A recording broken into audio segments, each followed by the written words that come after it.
नमस्कार, स्वागत है आपका TV9 भारतवर्ष के स्पेशल शो में। आपके साथ मैं हूं सुमेरा खान। मेरे साथ मौजूद हैं मेरे सहयोगी गौरव, समीर, प्रीति और सुरभि। शुरुआत करते हैं इस वक्त की बड़ी खबर के साथ। अब जम्मू के सांबा से में मिला है पाकिस्तानी गुब्बारा। गुब्बारे पर उर्दू में लिखा है पाकिस्तान जिंदाबाद। सांबा के नंदपुर इलाके में ये गुब्बारा पाया गया। इंटरनेशनल बॉर्डर से 200 मीटर दूर मिला ये गुब्बारा। पुलिस ने गुब्बारे को अपने कब्जे में लेकर जांच शुरू कर दी है। देखिए, ये वो गुब्बारा है और उस पर लिखा है आई लव पाकिस्तान, पाकिस्तान जिंदाबाद, माफ कीजिएगा, लिखा है इस पर। इंटरनेशनल बॉर्डर से 200 मीटर दूर मिला ये गुब्बारा। ये दो तस्वीरें इससे पहले भी देखिए, गुब्बारे पर लिखा था पीआईए का जहाज बना हुआ गुब्बारा था और एक दूसरा गुब्बारा मिला है जिस पर पाकिस्तान जिंदाबाद लिखा हुआ है। ये सांबा के नंदपुर इलाके में पाया गया है। इस पर और ज्यादा जानकारी के लिए हमारे साथ रमन सैनी जुड़ गए हैं, TV9 भारतवर्ष संवाददाता। रमन, ये जो गुब्बारे इस तरह से भेजे जा रहे हैं, ये क्या संदेश दरअसल है और क्या इनके बारे में जानकारी मिल रही है कि कहां से छोड़े गए और किस तरह से यहां तक पहुंचे? जी हाँ, बिल्कुल सुमेरा, देखिए जिस तरीके से गणतंत्र दिवस अब पास आता जा रहा है और ऐसे में पाकिस्तान की तरफ से लगातार नापाक हरकतें जो हैं वो बढ़ती जा रही हैं। आज सुबह ही हमने बताया था कि किस तरीके से कठुआ का राजबाग का जो इलाका है वहां पर एक एरोप्लेन शेप्ड बैलून मिला था जिस पर पीआईए लिखा हुआ था, और अब ये दूसरी घटना है जिसमें पाकिस्तान जिंदाबाद लिखा हुआ लाल रंग का एक हार्ट शेप का गुब्बारा है। इसके एक तरफ पाकिस्तान जिंदाबाद उर्दू में लिखा हुआ है और दूसरी तरफ स्टार और मून का तस्वीर जो है वो बनी हुई है। तो निश्चित रूप में ये 200 मीटर दूरी पर जो इंटरनेशनल बॉर्डर है वहां से 200 मीटर की दूरी पर इसे रिकवर किया गया है। तो ये एक, अब पुलिस ने इसे अपने कब्जे में लेकर जांच शुरू कर दी है, क्योंकि लगातार इस बात को लेकर इंटेलिजेंस इनपुट मिल रहे हैं कि गणतंत्र दिवस से पहले पाकिस्तान किसी न किसी तरीके से घुसपैठ करवाकर जम्मू कश्मीर में बड़ी आतंकी वारदात को अंजाम देने की फिराक में है। तो अब पुलिस ये देख रही है कि क्या इस तरीके की गतिविधियां जिसमें ड्रोन से हथियार गिराना हो, ड्रोन से यहाँ पर निगरानी करनी हो, या फिर इस तरीके के बैलून्स को यहाँ पर भेजकर सिर्फ सुरक्षा कर्मियों का ध्यान भटकाकर उसके पीछे से घुसपैठ कर जम्मू कश्मीर में दाखिल होकर किसी बड़ी आतंकी वारदात को अंजाम देने की कोशिश की जा रही है, या इससे पीछे और कोई मकसद है। तो फिलहाल पुलिस ने इन दोनों गुब्बारों को अपने कब्जे में ले लिया है और जांच जो है वो की जा रही है। सुमेरा, बहुत शुक्रिया इस तमाम जानकारी के लिए रमन सैनी। वहीं राजस्थान के अलवर में टाइमर से लैस एक संदिग्ध बम जैसी वस्तु मिलने से हड़कंप मच गया।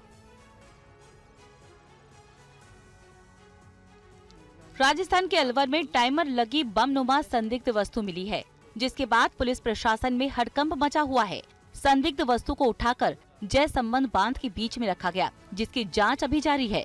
बताया जाता है कि अलवर शहर के विवेकानंद नगर में एक शख्स के घर के पास से ये संदिग्ध बम जैसी वस्तु बरामद हुई है। सुबह के समय मकान मालिक और उसकी पत्नी घर पर अकेली थी। इसी दौरान एक संदिग्ध व्यक्ति कहीं से आया, उसे उन लोगों की हाथापाई हुई। इस बीच संदिग्ध व्यक्ति के शॉल से ये संदिग्ध सामान नीचे गिर गया। हाथापाई के बाद संदिग्ध वहां से फरार हो गया। आसपास लगे कैमरों की मदद से उसकी तलाश की जा रही है। इधर इस संदिग्ध गुब्बारे को लेकर कहा जा रहा है कि ये पाकिस्तान की तरफ से भारत की सीमा में भेजा गया है। कठुआ से मिले इस गुब्बारे में पीआईए लिखा हुआ है। पुलिस ने इसे राजबाग थाना क्षेत्र के नजदीक एक खेत से बरामद किया है। चकधप्पा के खेतों में ये गिरा हुआ पाया गया। आशंका जताई जा रही है कि इसके जरिए कोई संदिग्ध वस्तु पाकिस्तान की तरफ से भेजी गई है। और जम्मू कश्मीर में एलओसी के पास एक बार फिर ड्रोन देखे जाने के बाद सुरक्षा एजेंसियां अलर्ट हैं। सुरक्षा बलों ने इन ड्रोन्स के खिलाफ जवाबी कार्रवाई भी की। ये खामोश पहाड़ियां कल रात गोलियों की आवाज से दहल उठी। जानकारी के मुताबिक राजौरी के गनिया कलसिया गांव के पास पाकिस्तान की तरफ से संदिग्ध ड्रोन भेजे गए। पाकिस्तान की तरफ से गोलीबारी भी की गई। संदिग्ध ड्रोन को खदेड़ने के साथ ही गोलीबारी का सुरक्षा बलों ने मुंह तोड़ जवाब दिया। गोलीबारी की वजह से एलओसी पर देर रात लोग दहशत में आ गए। एलओसी पर रहने वालों के मुताबिक एहतियातन वो अपने बंकरों में चले गए। ग्रामीणों के मुताबिक पाकिस्तान की तरफ से करीब 10 मिनट तक गोलीबारी की गई। अब रात को फायरिंग हुई, हमने बोला नीचे चले जाते हैं, गोलियां आ रही हैं उधर से। तो हमने जब देखा तो अचानक से हमारा खुद मन कम गया। आग की तरह गोलियां आ रही थी, तो फिर हम अंदर चले गए। ये हमेशा इंडियन आर्मी के साथ कंधे से कंधा मिला के साथ रहे हैं और सेना ने भी हमें अपने साथी की तरह ही रखा है। गोलीबारी और ड्रोन भेजने की ये हिमाकत सांबा में ड्रोन की एक दूसरी खेप गिराए जाने के ठीक एक दिन बाद हुई है। पूर्वांचल के सबसे बड़े दाल मंडी में सड़क चौड़ीकरण का काम तेज चल रहा है। चौड़ीकरण के तहत 186 मकानों को ध्वस्त किया गया है। ये रिपोर्ट देखिए।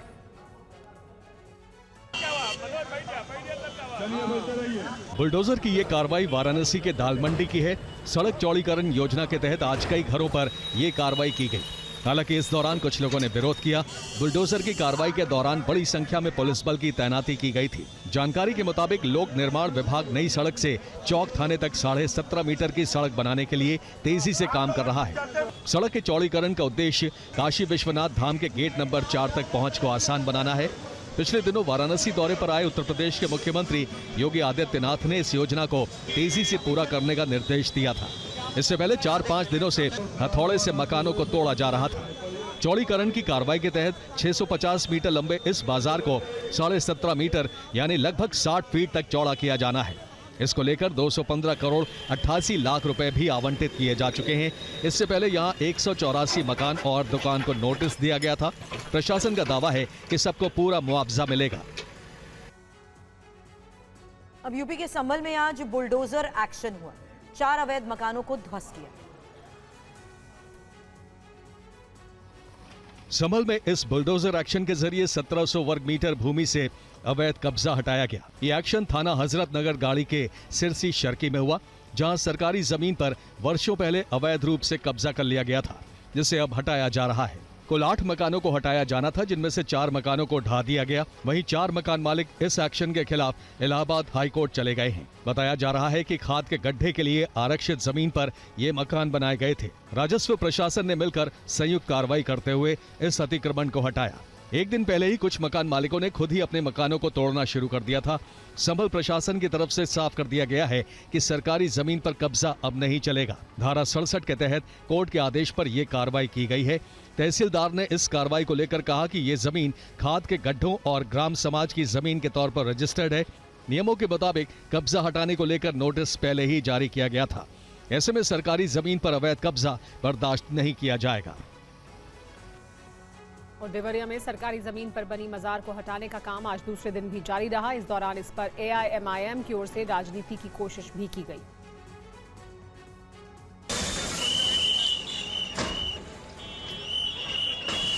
देवरिया में सरकारी जमीन पर अवैध अतिक्रमण करके बनाई गई अब्दुल गनी शाह की मजार पर बुलडोजर की कार्रवाई के बाद मलबे को हटाने और बाकी हिस्से को गिराने का काम दूसरे दिन आज जारी रहा।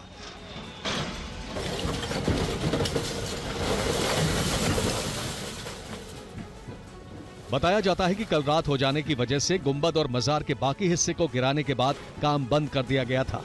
आज सुबह फिर भारी पुलिस फोर्स के साथ बुलडोजर से मजार का बाकी हिस्सा गिराने का काम शुरू हुआ। आपको बता दें कि प्रशासन की जांच में सामने आया है कि ये मजार सरकारी जमीन पर बनाई गई थी। कोर्ट ने जांच में ये भी पाया कि इसका नक्शा भी पास नहीं था। मजार कमेटी के अध्यक्ष राशिद खान ने भी प्रशासन को सहयोग दिया। लेकिन आज रेलवे ओवरब्रिज से सटी इस मजार पर बुलडोजर की कार्रवाई को लेकर देवरिया MIM यूथ ब्रिगेड के कुछ लोग विरोध करने पहुंचे, लेकिन स्थानीय लोगों ने कानून के पालन में अड़ंगेबाजी को गलत बताया और देवरिया में सौहार्द बनाए रखने की अपील की। और KGMU में अपर्णा यादव के जाने पर हुए बवाल की जांच होगी। बड़ी खबर, फैक्ट फाइंडिंग कमेटी कराएगी STF से जांच। अपर्णा यादव हिंदू संगठन के कुछ लोगों के साथ KGMU पहुंची थी। KGMU प्रशासन ने उन पर हंगामा करने का आरोप लगाया, बिना बुलाए वहां पहुंचने का आरोप लगाया। अब इन सब मामलों की फैक्ट फाइंडिंग कमेटी STF जांच कराएगी। कमेटी कई दिनों से STF को अपडेट दे रही थी। KGMU प्रशासन ने यह फैक्ट फाइंडिंग कमेटी गठित की थी और CM से मिलेंगी KGMU की VC doctor Sonia Nityanand. KGMU प्रशासन की जांच की जानकारी भी मुख्यमंत्री योगी आदित्यनाथ को देंगी।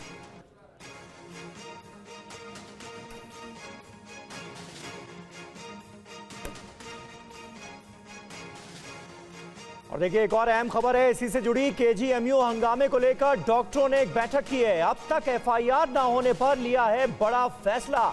24 घंटे के अंदर FIR न होने पर OPD बंद कर दी जाएगी। ये सीधे सीधे चेतावनी दी गई है। KGMU की इमरजेंसी सेवाएं ही बहाल रहेंगी। कल 2 बजे KGMU डॉक्टरों की बैठक भी बुलाई गई है। हंगामे के दौरान तोड़फोड़, कामकाज ठप करने का आरोप लगाए, स्वास्थ्य सेवाएं प्रभावित होने की आशंका जताई जा रही है।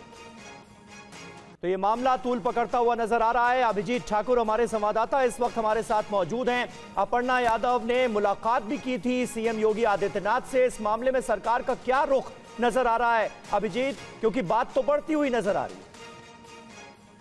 जी निश्चित तौर पर, और अब तो केजीएमयू के जितने डॉक्टर्स हैं उन्होंने इस बात 24 घंटे की एक तरीके से 24 घंटे की मोहलत दी है सरकार को कि इसमें एफआईआर दर्ज हो और एफआईआर दर्ज करके इसमें जांच शुरू हो, नहीं तो वो ओपीडी की सेवाएं ठप कर देंगे और आंदोलन शुरू कर देंगे।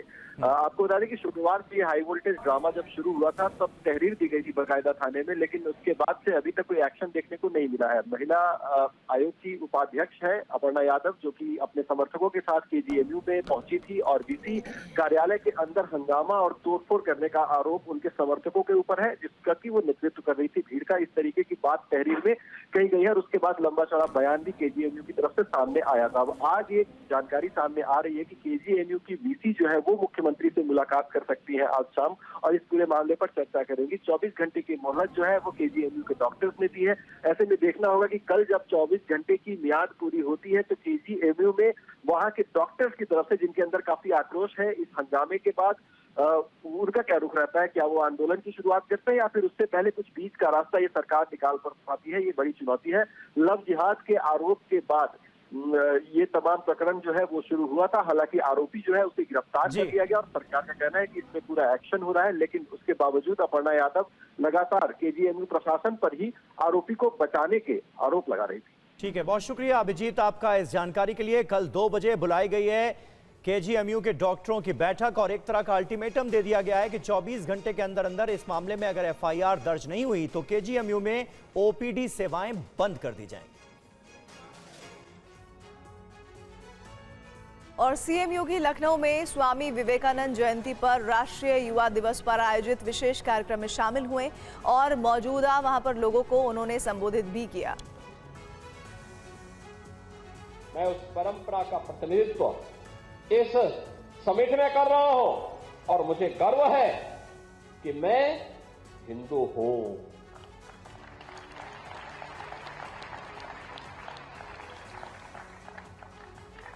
यानी मैं इसलिए कर पाया हूं क्योंकि मैं हिंदू हूं और इसलिए भारत ये कर पाया है क्योंकि भारत में हर हिंदू का एक संस्कार होता है कि वह इसको अपने जीवन का मंत्र बनाए। यह राष्ट्र को ऊर्जा से भर देने वाला स्वामी विवेकानंद का एक उद्घोष या एक सिंह नाद की तरह ही गर्जना थी। उनका अटल विश्वास था भारत अपने आत्मगौरव, युवा शक्ति और आध्यात्मिक चेतना के बल पर एक दिन फिर से विश्व गुरु के रूप में अपने आप को स्थापित करेगा। कोलकाता में आईपैक रेड केस में एनफोर्समेंट डायरेक्टोरेट की सुप्रीम कोर्ट में यही नई याचिका दायर की गई जिसमें ममता बनर्जी के खिलाफ सीबीआई जांच की मांग की गई। ये याचिका पश्चिम बंगाल की मुख्यमंत्री ममता बनर्जी के खिलाफ दायर की गई है। इस याचिका में ईडी के तलाशी अभियान में एजेंसी के अफसरों को गलत तरीके से रोकने का आरोप लगाया गया है। रेड के दौरान मौजूद रहे 3 ईडी अफसरों ने याचिका दाखिल की है। ईडी ने पूरे मामले की सीबीआई जांच की भी मांग की है।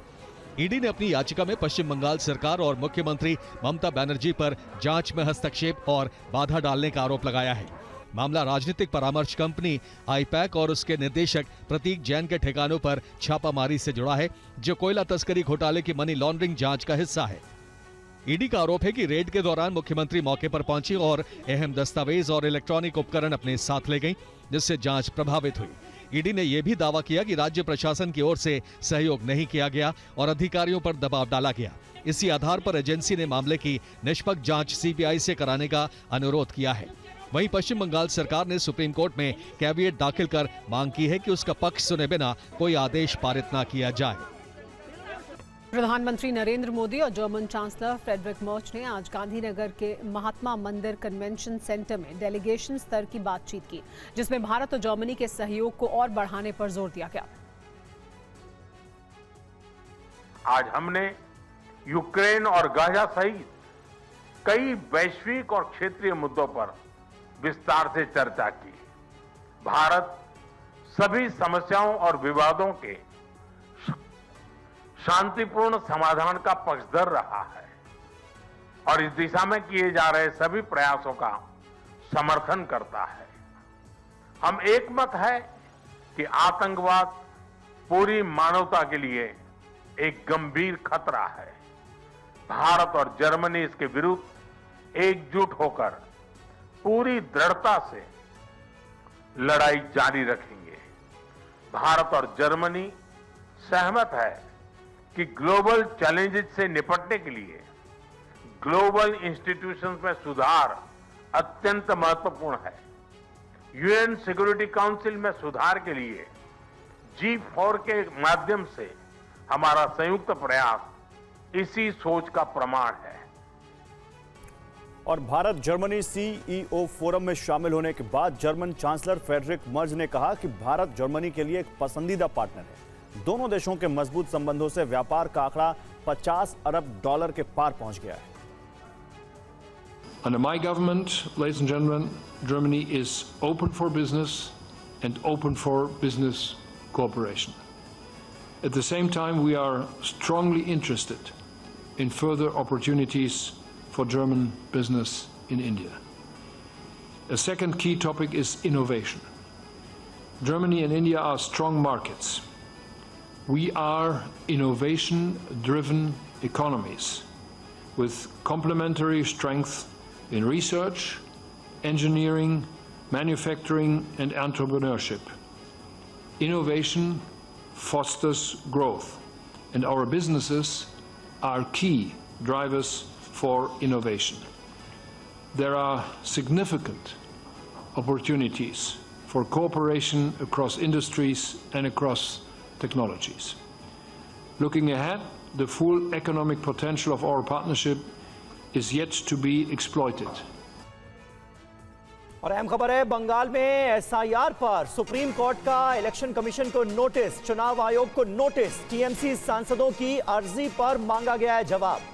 याचिका में आरोप बिना औपचारिक आदेश के एसआईआर कराने की बात कही गई है। एसआईआर के आदेश सोशल मीडिया पर देने का आरोप लगाया गया। बीएलओ को व्हाट्सएप पर दिए गए एसआईआर कराने के आदेश। पीयूष पांडे हमारे संवाददाता इस वक्त हमारे साथ मौजूद हैं। पीयूष, क्या जानकारी मिल रही है और ये पूरी खबर क्या है, जरा बताइए, क्योंकि तमाम तरह के आरोप लगाए गए हैं इसमें और ये भी कहा गया है कि सोशल मीडिया के जरिए एसआईआर प्रोसेस को अंजाम देने की बात कही गई, आदेश दिए गए।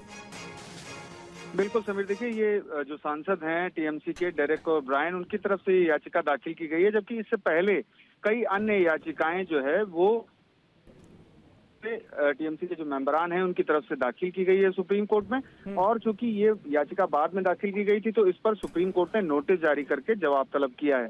दरअसल इस मामले में जो याचिका है उसमें कहा गया है कि जो निर्धारित प्रक्रिया है उसका निर्वहन नहीं किया जा रहा और चुनाव आयोग की ओर से बीएलओ, ईआरओ समेत अन्य जो अधिकारी गण हैं उनको सोशल मीडिया के जरिए या फिर जो मैसेजिंग एप्स हैं उनके जरिए निर्देश जारी किए जा रहे हैं और वो इसके तहत जो एक्शन लेने पर और या फिर कदम उठाने पर मजबूर हैं। ये गलत प्रक्रिया है और इस गलत प्रक्रिया की वजह से उन्होंने ये मांग की है कि एसआईआर पर रोक लगा दी जाए और या फिर इसका समय बढ़ा करके उचित प्रक्रिया को अपनाया जाए।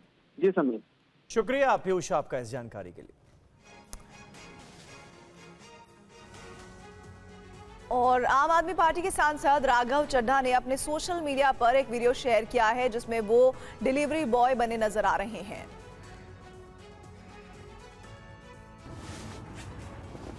डिलीवरी बॉय की ड्रेस में वीडियो में देख रहे शख्स आम आदमी पार्टी के पंजाब से राज्यसभा सांसद राघव चड्ढा हैं। इन्होंने ये वीडियो खुद सोशल मीडिया पर जारी किया है। इस वीडियो में देखा जा सकता है कि राघव एक राइडर से डिलीवरी बैग लेते हैं। इसके बाद वो डिलीवरी पार्टनर के साथ स्कूटर पर पीछे बैठकर एक स्टोर पर सामान लेने के लिए रुकते हैं और डिलीवरी लोकेशन की ओर चल पड़ते हैं।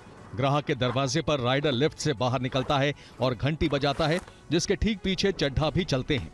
वीडियो के आखिर में स्टे ट्यून लिखा है। वीडियो के कैप्शन में उन्होंने लिखा है, बोर्ड रूम से दूर जमीनी स्तर पर मैंने उनका दिन जिया, जुड़े रहिए। कुछ समय पहले एक डिलीवरी बॉय का वीडियो वायरल हुआ था जिसमें उसका कहना था कि वो 15 घंटे से ज्यादा काम करता है, पूरे दिन में करीब 28 डिलीवरी करता है और इतने काम के लिए उसे 730 रुपए मिलते हैं।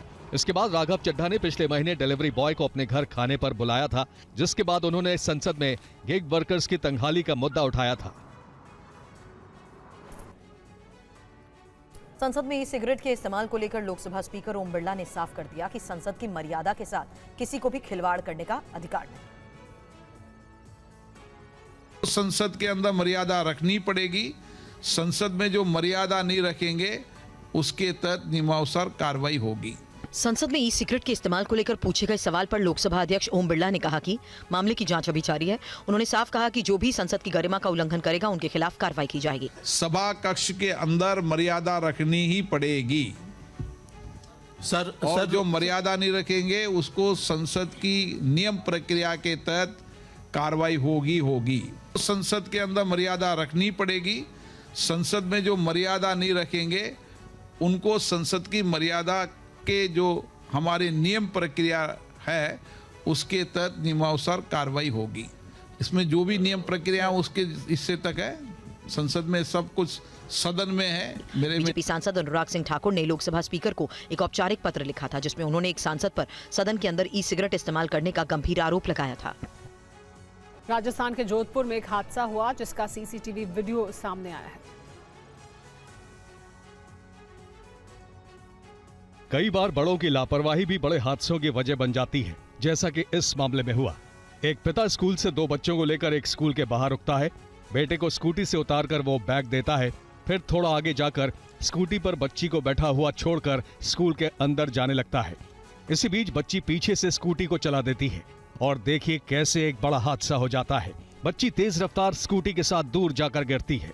गनीमत रही कि हादसे के समय कोई दूसरी गाड़ी या शख्स इस हादसे की चपेट में नहीं आया।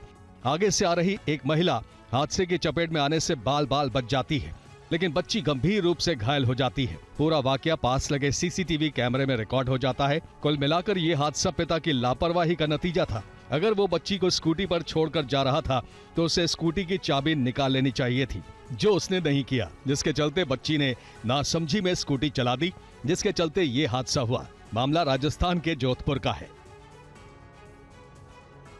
और पुलिस ने करीब 3 महीने बाद यूट्यूबर अश्विन यादव और उसकी बहन नीतू यादव को गिरफ्तार कर लिया है। परचून की दुकान में हुए हंगामा मामले में ये गिरफ्तारी की गई थी। हंगामे की ये तस्वीरें करीब 3 महीने पुरानी हैं। मामला इटावा के विजयनगर चौराहा पर परचून की दुकान में हुए हंगामे और मारपीट का है। मामले में पुलिस ने फेमस यूट्यूबर अश्विन यादव और उसकी बहन नीतू यादव को गिरफ्तार किया। हालांकि इस मामले में एक कांस्टेबल के खिलाफ भी केस दर्ज किया गया। अश्विन और उसकी बहन नीतू की गिरफ्तारी के बाद कार्रवाई में हुई देरी को लेकर एक बार फिर पुलिस की कार्यप्रणाली पर सवाल खड़े हो गए। पूरा मामला विजयनगर चौराहा स्थित रामनगर निवासी शिवचंद की जनरल स्टोर की दुकान से जुड़ा है। 29 सितंबर की रात शिवचंद दुकान बंद कर रहे थे, तभी फ्रेंड्स कॉलोनी निवासी शिवम यादव अपने 3-4 साथियों के साथ पहुंचा, दुकान से सामान लिया, लेकिन पैसे मांगने पर इनकार कर दिया। विरोध करने पर उसने फोन कर अपनी बहनों को मौके पर बुला लिया। पीड़ित शिवचंद के अनुसार शिवम यादव ने उसके कान पर जोरदार थप्पड़ मारा, जिससे उसका कान का पर्दा फट गया। उसे जान से मारने की धमकियां दी। वायरल वीडियो में एक आरोपी कार की छत पर चढ़कर खुलेआम धमकी देता भी नजर आया। बताया जा रहा है कि फेमस यूट्यूबर अश्विन यादव का नाम इससे पहले भी कई बार विवादों से जुड़ चुका है और वो अक्सर विवादों के जरिए सुर्खियों में बनी रहती हैं। और रोहित गोदारा और गोल्डी बरार गैंग के एक सदस्य को पुलिस ने पकड़ा है। गिरफ्त में आए शख्स की पुलिस को काफी समय से तलाश थी। दिल्ली पुलिस की क्राइम ब्रांच की गिरफ्त में दिख रहा यह शख्स रोहित गोदारा गोल्डी बरार गैंग का सदस्य बताया जा रहा है। अभियुक्त की पहचान विकी नाम के शख्स के तौर पर हुई है। इस अभियुक्त पर 18 आपराधिक केस दर्ज हैं। पुलिस के मुताबिक इस अभियुक्त की कई मामलों में तलाश थी। पुलिस का कहना है कि विकी ने कई लोगों से फिरौती मांगी थी और ये कई अपराधों में शामिल रहा है। विकी को गाजियाबाद के लोनी इलाके से गिरफ्तार किया गया। विकी का पुराना आपराधिक रिकॉर्ड है और वो लॉरेंस बिश्नोई और रोहित गोदारा गोल्डी बरार गैंग से जुड़ा हुआ था। तीनों बड़े गैंग से जुड़े कई और बदमाशों की पुलिस को तलाश है। इनके लिए सर्च अभियान चलाया जा रहा है। सोर्सेस के मुताबिक कई बदमाश फर्जी पहचान पत्रों के सहारे दुबई, अमेरिका और कनाडा जैसे देशों में डंकी रूट के जरिए छिपे हैं। पुलिस जांच में विकी की पहचान गोल्डी बरार के भरोसेमंद सहयोगी के तौर पर हुई थी। पूछताछ में खुलासा हुआ है कि जेल में रहते हुए उसका संपर्क लॉरेंस बिश्नोई से हुआ था, लेकिन बाद में गिरोह के अंदरूनी मतभेदों के चलते उसने गोल्डी बरार और रोहित गोदारा गुट का साथ देना शुरू कर दिया था। जम्मू कश्मीर के बांदीपोरा जिले में बीएसएफ की 62वीं बटालियन की बैरक में भीषण आग लग गई। इस हादसे में एक जवान की जान चली गई। जम्मू कश्मीर के बांदीपोरा जिले के मदर इलाके में बीएसएफ की 62वीं बटालियन की बैरक में देर रात अचानक भीषण आग लग गई। इस दर्दनाक हादसे में पंजाब के जालंधर के रहने वाले बीएसएफ कांस्टेबल रमेश कुमार की जान चली गई। सूत्रों के अनुसार आग इतनी तेज थी कि तुरंत काबू पाना मुश्किल हो गया। घटना की जानकारी मिलते ही फायर ब्रिगेड और बीएसएफ की दूसरी यूनिटों ने राहत और बचाव कार्य शुरू किया। अधिकारियों ने बताया कि आग लगने के कारणों की जांच की जा रही है। मृतक कांस्टेबल रमेश कुमार के परिजनों को तत्काल सूचना दी गई और उनके साथ हर संभव मदद सुनिश्चित की जा रही है। बीएसएफ के वरिष्ठ अधिकारी इस हादसे को गंभीरता से ले रहे हैं और जल्द ही मामले की जांच की जाएगी। गौरतलब है कि पिछले कुछ सालों में जम्मू कश्मीर में सुरक्षा बलों के कैंपों में कई छोटे बड़े हादसे हो चुके हैं। अभी कुछ महीने पहले ही सांबा जिले में एक आग लगने की घटना हुई थी, जिसमें कोई जानमाल का बड़ा नुकसान तो नहीं हुआ था, लेकिन इसके बाद बैरक सुरक्षा पर सवाल खड़े हुए थे। अब इस घटना से ये साफ होता है कि सुरक्षा बलों के कैंपों और बैरकों में अग्नि सुरक्षा और बचाव उपायों का पालन बेहद जरूरी है। अनंतनाग रेलवे स्टेशन पर आरपीएफ और कुलगाम पुलिस ने मॉक ड्रिल की। इस दौरान संभावित खतरों का परीक्षण किया गया।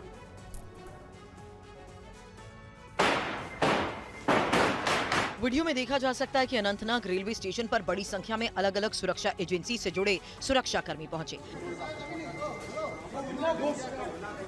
इलाके की लाइट काट दी गई। सुरक्षा एजेंसीज के जवानों ने रेलवे स्टेशन परिसर को चारों तरफ से घेर लिया।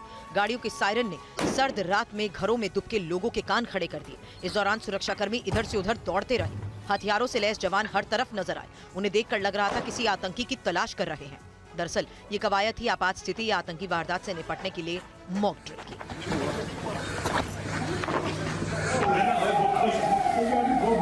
मॉक ड्रिल में गेट नंबर 1 से कुछ लोग एक व्यक्ति को स्ट्रेचर पर ले जाते दिखे।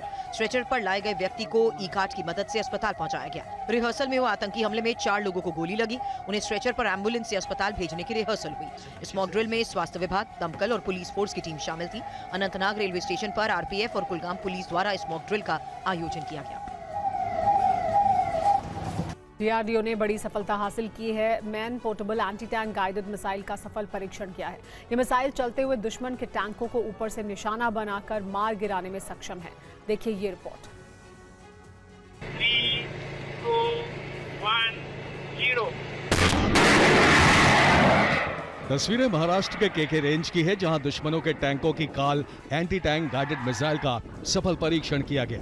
खास बात यह है कि ये मिसाइल मैन पोर्टेबल है, यानी इसे कंधे पर रखकर लॉन्च किया जा सकता है और ये दुश्मनों के चलते हुए टैंक को भी तबाह करने में सक्षम है। ये मिसाइल खास तौर पर टैंकों के ऊपरी हिस्से को ध्वस्त करने के लिए डिजाइन की गई है। ये मिसाइल खास तौर पर ऊपर से हमला करने की क्षमता रखती है और इसे स्वदेशी रूप से विकसित किया गया है। ये मिसाइल कई आधुनिक तकनीकों से भी लैस है। इसमें खास तरह का इमेजिंग इंफ्रारेड होमिंग सीकर लगा है, जो पहले अपने लक्ष्य की पहचान करता है, इसके बाद सटीक निशाना लगाता है। इसके अलावा इसमें पूरी तरह से इलेक्ट्रिक कंट्रोल एक्चुएशन सिस्टम है, जो मिसाइल के दिशा और गति को कंट्रोल करता है। वहीं मिसाइल में लगे फायर कंट्रोल सिस्टम लक्ष्य को लॉक करने में मदद करता है। मतलब साफ है, दुश्मन के टैंक अब इस मिसाइल के सामने बिल्कुल भी सुरक्षित नहीं है। डीआरडीओ का ये परीक्षण भारतीय सेना और उसकी तैयारियों को मजबूत करेगा। और भारतीय रेलवे जल्द एक बड़ी उपलब्धि हासिल करेगी। पटरियों पर जल्द हाइड्रोजन ट्रेन दौड़ेगी। इसके प्रारंभिक परीक्षण पूरे हो चुके हैं। हाइड्रोजन ट्रेन चलाने वाला भारत दुनिया का 5वां देश होगा। ये रिपोर्ट देखिए। भारत जल्द दुनिया के एक और एलीट क्लब में शामिल होने वाला है। भारत ने सबसे शक्तिशाली और सबसे लंबी हाइड्रोजन ट्रेन बनाने में कामयाबी पाई है। रेल मंत्री अश्विनी वैष्णव ने लोकसभा को बताया है कि ट्रेन का पायलट रन जल्द किया जाएगा। रेल मंत्री ने बताया कि हाइड्रोजन ट्रेन सेट का निर्माण पूरा हो चुका है। ट्रेन को हाइड्रोजन की सप्लाई के लिए हरियाणा के जींद में एक हाइड्रोजन प्लांट लगाया जाएगा। इस प्लांट में इलेक्ट्रोलिसिस से ग्रीन हाइड्रोजन पैदा की जाएगी। आत्मनिर्भर भारत मिशन के तहत ट्रेन का डिजाइन और निर्माण भारत में ही किया जाएगा। ये दुनिया की सबसे लंबी हाइड्रोजन ट्रेन होगी, जिसमें 10 डिब्बे होंगे। भारत की हाइड्रोजन ट्रेन 2600 यात्रियों को ले जाने में सक्षम होगी। ये ब्रॉड गेज पर चलने वाली ट्रेन होगी, जिसके इंजन में 2 ड्राइविंग पावर कार होंगी। हर कार 1200 किलोवाट क्षमता की होगी, यानी इंजन की कुल क्षमता 2400 किलोवाट होगी। ट्रेन से कार्बन डाइऑक्साइड का उत्सर्जन 0 होगा। ट्रेन को आरडीएसओ ने डिजाइन किया है। जर्मनी, फ्रांस, स्वीडन, चीन के बाद भारत हाइड्रोजन ट्रेन चलाने वाला 5वां देश होगा। और ईरान में चल रहे विरोध प्रदर्शन की गूंज कई देशों में सुनाई दी। किन देशों में ईरानी प्रदर्शनकारियों के समर्थन में आवाज उठी, दिखाते हैं आप। लंदन में भी हजारों लोग ईरानी प्रदर्शनकारियों के समर्थन में सड़कों पर उतरे। इन सभी की मांग की प्रदर्शनकारियों पर ईरान में हो रहे हमले तुरंत बंद किए जाएं। रात भर यहाँ की सड़कों पर ईरान की मौजूदा सरकार के खिलाफ नारेबाजी होती रही। कैलिफोर्निया के लॉस एंजल्स में अलग अलग जगहों पर विरोध प्रदर्शन हुआ। तस्वीरें वेटरन्स एवेन्यू की है। यहाँ पर भी ईरान में चल रहे विरोध प्रदर्शन को समर्थन व्यक्त करने के लिए लोग इकट्ठा हुए। ईरान में प्रदर्शन के दौरान मारे गए प्रदर्शनकारियों को लेकर लोगों में काफी गुस्सा है। कैलिफोर्निया के लॉस एंजल्स की एक और तस्वीर आप देखिए, जहां पर ईरानी राजशाही के समर्थक विरोध प्रदर्शन करते नजर आए। इन्हें रोक पाना पुलिस के लिए काफी मुश्किल हो गया। इस विरोध मार्च की चपेट में एक ट्रक चालक फंस गया, जिस पर प्रदर्शनकारियों ने हमला कर दिया। बड़ी मुश्किल से इन चालक को बचाया जा सका। तस्वीरें तुर्की के इस्तांबुल की है, जहां पर ईरानी दूतावास पर हमला करने की कोशिश की गई। जो लोग विरोध प्रदर्शन कर रहे हैं वो ईरान के निर्वासित प्रिंस रजा पहलवी के समर्थक बताए जा रहे हैं। ये सभी लोग ईरानी सरकार के खिलाफ चल रहे विद्रोह का समर्थन करते दिखे।